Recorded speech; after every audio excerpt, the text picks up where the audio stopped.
लेकिन सन 1600 ईस्वी में इंग्लैंड के प्रसिद्ध वैज्ञानिक गिलबर्ट ने पता लगाया कि अंबर के अतिरिक्त भी अन्य ऐसे पदार्थ हैं जो एक दूसरे के पदार्थ के साथ रगड़े जाते हैं। ठीक है, यानी जो अंबर जो है, अंबर की जो भांति हल्के पदार्थों को अपनी ओर आकर्षित गुण करता है या रखने का गुण रखता है, इसी को उन्होंने ये कहा कि ये इलेक्ट्रॉन्स हैं। क्या है? इलेक्ट्रॉन्स हैं। ठीक है, इसी के आधार पर, ठीक है, उन्होंने कहा, ठीक है, इसकी सबसे पहली इसको कहते हैं स्थिर वैद्युतिकी। ये जो वैद्युत आवेश है ये है पहला टॉपिक जो आपका है, ठीक है, वो है वैद्युत स्थिति, यानी स्थिर वैद्युतिकी। यहाँ पर हम पढ़ेंगे, यहाँ पर जो हम पढ़ेंगे वो पढ़ेंगे स्थिर वैद्युतिकी, स्थिर वैद्युतिकी। ठीक है, इंग्लिश में इसे बोलते हैं इलेक्ट्रोस्टैटिक्स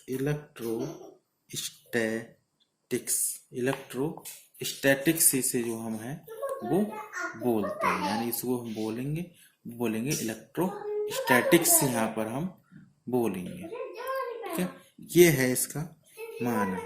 ठीक है, अब देखिए है क्या, भौतिक विज्ञान की वह शाखा, भौतिक विज्ञान की वह शाखा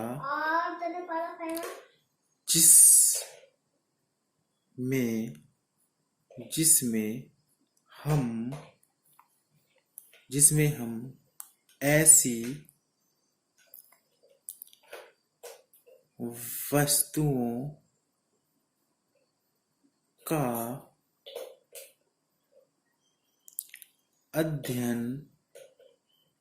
करते हैं जिन पर आवेश स्थिर रहता है, ठीक है, ये कहलाती है स्थिर वैद्युतिकी, ये कहलाती है स्थिर वैद्युतिकी। ठीक है, की कहलाती है, इसी को हम कह सकते हैं इलेक्ट्रोस्टैटिक्स कहलाती है।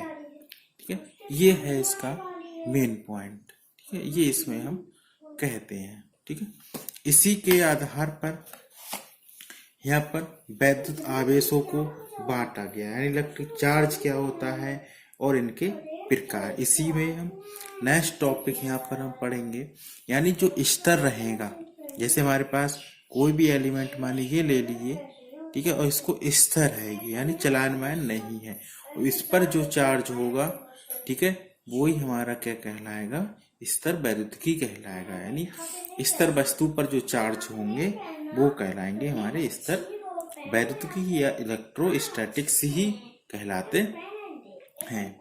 ठीक है, अब इसके बाद जो नेक्स्ट टॉपिक हमारा पास में है वो है वैद्युत आवेश। वैद्युत आवेश, ठीक है, तथा उनके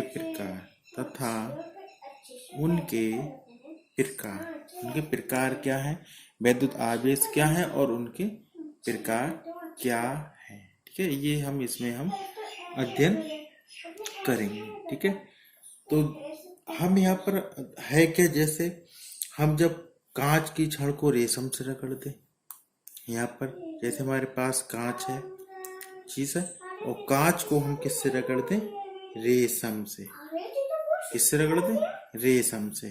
ठीक है, इसी प्रकार अंबर को, ये अंबर भी है एक पदार्थ, इस अंबर को हम ऊन से रगड़ दें, किससे, ऊन से रगड़ दें। इसी प्रकार एबोनाइट, ये सब आपके पदार्थ हैं, एबोनाइट को हम किससे करते, बिल्ली की खाल से रगड़ दें, किससे, बिल्ली की खाल से, यानी बिल्ली की खाल। ठीक है, या रबड़ को ऊन से रगड़ दें, यदि रबड़ को हम किससे कर दें, ऊन से रगड़ दें। ठीक है। प्लास्टिक के कंघे को सूखे बालों से रगड़ दे। अब यहाँ पर प्लास्टिक भी ले सकते हैं, ठीक है, यानी प्लास्टिक, ठीक है, प्लास्टिक के जो कंघे हैं, ठीक है, इसको हम किससे रगड़ दें? सूखे बालों से, सूखे बालों से रगड़ दें, ठीक है। तो ये जो सभी वस्तुएं करेगी वो आवेशित हो जाती, ये सब वस्तुएं क्या करेंगी? आवेशित हो जाएंगी जब इनको हम एक दूसरे से रगड़ेंगे। यानी कांच को रेशम के से, अम्बर को ऊन से, एबोनाइट को बिल्ली की खाल से, और रबड़ को ऊन से, प्लास्टिक के कंघे को सूखे बालों से यदि हम यहाँ पर रगड़ते हैं, ठीक है, तो ये सभी वस्तुएं क्या हो जाती हैं? आवेशित हो जाती हैं, ठीक है, ठीक। और यदि हम यहाँ पर स्वतंत्र पूर्वक दो कांच की छड़ों को रेशम से रगड़कर एक दूसरे के निकट लाते हैं तो वो क्या करेंगे? एक दूसरे से दूर हट जाएंगे। क्या करेंगे? वो एक दूसरे से दूर हट जाती, यानी दूर हट जाएंगी, अर्थात वो एक दूसरे को क्या कर देंगे? प्रतिकर्षित करेंगी, ठीक है। कब? जब हम एक ही यानी दो कांच की छड़ों को रेशम से रगड़ते हैं तो, ठीक है, पास लाने पर, ठीक है। यानी इसी प्रकार एबोनाइट की भी हम कर सकते हैं, बिल्ली की खाल से रगड़कर एक दूसरे के निकट लाएं तो भी एक दूसरे को दूर हटाती हैं, ठीक है। यह कांच की छड़ को, एबोनाइट की छड़ के रेशम अपनी बिल्ली की खाल से रगड़कर एक दूसरे के लाट लाएं तो वो एक दूसरे को क्या करेंगी? यानी रेशम और बिल्ली की खाल से रगड़कर एक दूसरे को निकट लाते हैं तो वो छड़ें जो है वो एक दूसरे को निकट खींचती, यानी एक दूसरे को क्या करेंगी? आकर्षित करती हैं, ठीक है। तो कुल मिलाकर यहाँ पर आवेशों को बताया। तो यहाँ पर 1750 में एक वैज्ञानिक थे, इसी आधार पर 1750 ईस्वी में अमेरिकी वैज्ञानिक थे, यानी जो अमेरिकी 1750 में अमेरिकी वैज्ञानिक थे, इनका नाम था, वैज्ञानिक का जो नाम था वो था फैंगमिन, ठीक है, फ्रैंकलिन,